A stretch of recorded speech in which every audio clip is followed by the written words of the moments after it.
Hey guys வணக்கம். நீங்கள் பார்த்துருக்கிறது tech education Tamil. இன்னைக்கு நம்ம வீடியோவில் என்ன பார்க்க போகிறோம் அப்படின்னா, அதாவது வாட்ஸ்அப்பில் பார்த்தீங்கன்னா யூசர் நேம் அப்டேட் வந்து லான்ச் பண்ணிட்டாங்க. அதை எப்படி யூஸ் பண்ணுறதுன்னு டீட்டெயில் பார்ப்போம். அதுக்கு முன்னாடி சேனலை மறக்காம சப்ஸ்கிரைப் பண்ணுங்க. ஓகேவா? ஓகே, இப்போ பார்த்தீங்கன்னா வாட்ஸ்அப்பில் வந்து ப்ரொஃபைல் ஐக்கான் வாங்க. வாட்ஸ்அப் ஓப்பன் பண்ணி இதில் பார்த்தீங்கன்னா நீங்கள் வந்து உங்கள் ப்ரொஃபைல் ஐக்கானை கிளிக் பண்ணாலும் ஓகே தான், மேலே இருக்க பென்சில் ஐக்கானை கிளிக் பண்ணாலும் ஓகே தான். இந்த மாதிரி பேஜ் வந்துடும்.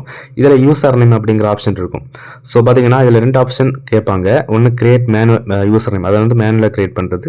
ரெண்டாவது பார்த்தீங்கன்னா நம்ம இன்ஸ்டாகிராம் யூசர் நேமை வந்து அப்படியே நம்ம வந்து இங்கே இம்போர்ட் பண்ணுறது. ஓகேவா? ஃபஸ்ட்டு நான் கிரியேட் யூசர் நேம் அப்படிங்கிற மேனுவல் ஆப்ஷனை நான் கிளிக் பண்ணுறேன். கிளிக் பண்ணி எப்படி கிரியேட் பண்ணுறதுன்னு காமிச்சு தரேன். ஓகேவா? ஸோ பார்த்தீங்கன்னா இப்போ வந்து நம்ம கிரியேட் யூசர் நேம் அப்படிங்கிற இந்த ஒரு பட்டனை வந்து இப்போ ஜஸ்ட் கிளிக் பண்ணிக்கலாம். இதில் பார்த்தீங்க அப்படின்னா நம்ம வந்து கேபிட்டல் லெட்டர்ஸ் எல்லாமே யூஸ் பண்ணலாம், பிரச்சனை கிடையாது. நான் வந்து பார்த்தீங்கன்னா ஆட் பண்ணிவிட்டு சேவ் பண்ணிட்டோம் அப்படின்னா இந்த மாதிரி சேவ் ஆயிரும், ரிசர்வ் தான் ஆயிரும். ஓகேவா? ஸோ பார்த்தீங்கன்னா இதை வந்து நமக்கு வந்து எவ்ரி ஒன்ல செட் பண்ணணுமா, மற்ற மாதிரி ப்ரைவசி யாருக்கெல்லாம் பார்க்கணும் அப்படின்னு செட் பண்ணிக்கலாம்.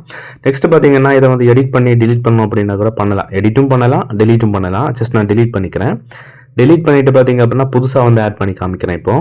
இப்போ வந்து நம்ம யூசர் நேம் இன்ஸ்டாகிராம்லேருந்து எப்படி இம்போர்ட் பண்ணுறது அப்படின்னா, ஜஸ்ட் இன்ஸ்டாகிராமை நீங்கள் மெட்டா அக்கௌண்ட் சென்டரில் ஆட் பண்ணிவிட்டு நீங்கள் வந்து இங்கே இன்ஸ்டாகிராம் ஆப்ஷனை கிளிக் பண்ணிங்கனாலே போதும், இன்ஸ்டாகிராம் யூசர் நேம் வந்து இங்கே வந்துடும். ஓகேவா? ஜஸ்ட் இவ்வளோ தான். இதையும் நம்ம எடிட் பண்ணி மாற்றிக்கலாம். ஓகேவா? ஸோ இந்த அப்டேட் உங்களுக்கு யூஸ்ஃபுல்லாக இருந்துச்சு அப்படிங்கிறத மறக்காமல் கமெண்ட்டில் சொல்லுங்கள். வீடியோ யூஸ்ஃபுல்லாக இருந்துச்சுன்னா மறக்காம உங்கள் ஃப்ரெண்ட்ஸுக்கும் ஷேர் பண்ணுங்கள்.